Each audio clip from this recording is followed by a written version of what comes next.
नमस्कार भाई.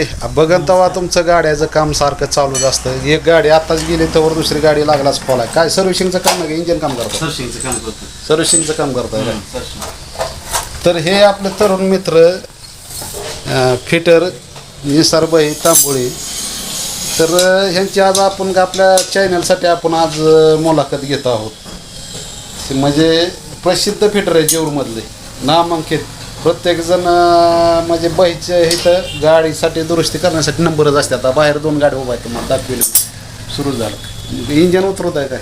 नाही सरशी करायची, चेन पडली होती, चेनचं काम करून बघा चालूच आहे. बघा ह्यांचा हातच बंद नाही. म्हणजे कष्ट करणाऱ्याला म्हणतात ना, जीवनात काही कमी पडत नाही. कष्ट करण्याची फक्त जिद्द पाहिजे, चिकाटी पाहिजे, असे म्हणजे आमचे निसारबाई म्हणायचं. तर आज आपण मुद्दा म्हणून त्यांची मुलाखत दावत आहोत, कारण तरुण युवकांना या मुलाखतीची फार गरज आहे. आणि ह्यांच्याकडून आपल्या तरुण युवकांना सुद्धा काही ना काही चांगली फायद्याची गोष्ट आहे किंवा काहीतरी संदेश चांगला आहे, एखादं नवीन माहिती त्यांना. सुरुवातीला आपल्या चॅनलला परिचय द्या तुमचा. राम नमस्ते. निसार तांबोळी, वांगी नंबर 3, तिथून 8 किलोमीटर राहतो. माझं शिक्षण आहे 9वी. त्या गॅरेज लाईनला मध्ये आणायचं कारणीभूत काय काम नव्हतं, नवीन नापास झालतो म्हणून एक जणांनी आपली गॅरेज लाईनला आणून सोडलं. इथं दत्तापाड्याच्या इथं आणून सोडलं. 10 वर्ष झालं गॅरेज आहे माझं. या गॅरेजमुळे 10 वर्ष झालं मी सगळ्या गाडीची कामं करतो. रोज गावाकडे येऊन जाऊन करतो. वांगी नंबर 3 8 किलोमीटर रोज येऊन जाऊन करतो मी वांगी नंबर 3 वर. कुठल्या गाडीची काम आहे तुम्ही? सगळ्या गाडीची कामं करतो सध्या तरी. काय 2-4 गाडी? स्प्लेंडर आहे, होंडाची आहे, बजाज, होंडाची, सगळ्या गाड्यांची, hero Honda, Bajaj, TV star गाड्यांची कामं पूर्ण काळजीपूर्वक करून देतो. शिक्षण काय झाले तुमचं? 8वी नापास आहे. 8वी नापास. शाळा झाल्यानंतर तुम्ही ह्या व्यवसायामध्ये आला. कुठं तुम्ही काय शिक्षण ह्याचं गाडीचं? म्हणजे दत्तापोडे बंडू शेट आर्यंतवाला दुकाना शेजारी एक गॅरेज होतं दत्तापोडे. अक्षय ऑटो गॅरेज होता. अक्षय ऑटो गॅरेज दत्तापोडे. आता पुण्याला जातो व्यक्ती माणूस आहे ती, पण त्यांच्या हाताखाली आपण 8 वर्ष काढले. आपण 8 वर्षे 8 वर्ष तिथे शिकलो आपण पूर्ण. आता किती वर्ष झालं स्वतःचं गॅरेज चालू केलं? टाकून 10 वर्ष झालं. तुम्ही समाधानकारक आहात? समाधान आहे. तुम्हाला काय वाटतं, व्यवसाय चांगला का नोकरी चांगली? व्यवसाय चांगला, नोकरीपेक्षा. 8 तास दुटीत राहण्यापेक्षा व्यवसाय कोणाला ऐकत नाही.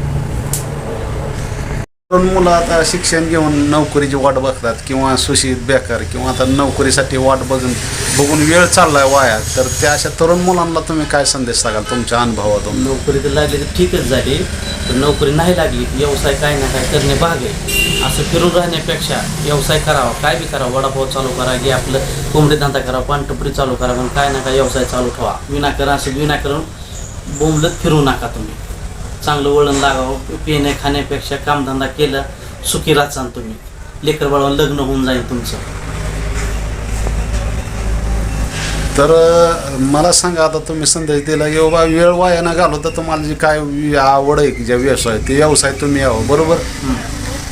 तर तुम्हाला ह्या फिटर कामातच का तुम्ही, म्हणजे फिटर कामच का तुम्हाला करावं वाटलं? ह्याच्या मागचं काय? तुमच्या घरात कोण फिटर काम करत होतं का गाडीचं काय? नव्हतं कोण करत, पण ती आमच्या वडिलाला वाटायचं असं रानगडी काम करण्यापेक्षा शेतीतली कामं चांगलं नाही. ती वडिलांनी पहिलं दुनियाचं शेतीतली कामं केली ती. त्याच्यामुळे म्हणलं पोरांना शेती काम न करण्यापेक्षा चांगलं बसून धंदा करावा.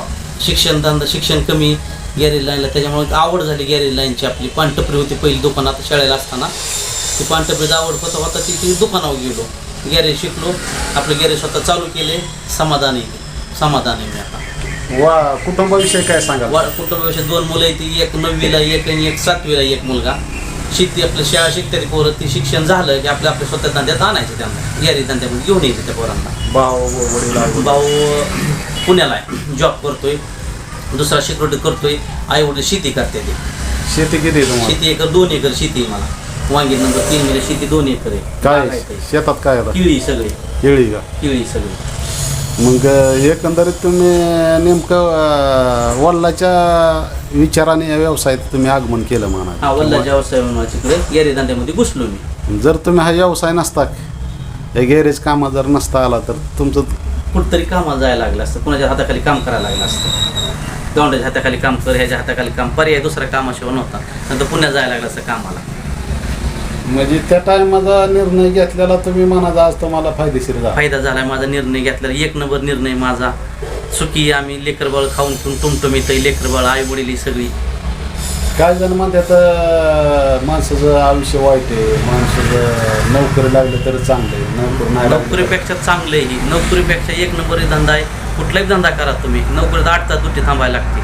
जेव्हा आपल्याला बंद करायचं, जेव्हा बाहेर जाऊ शकतो आपण, जेव्हा उघडाय तेव्हा उघडा. किती बी समुद्र आहे आपल्याला, किती कमवाय तेवढं आपण कमवू शकतो. जितकं आपण कमवून किती बी कमवून तेवढं कमीच आहे आपल्यापाशी. आपल्याकडं कोरा चेक आहे.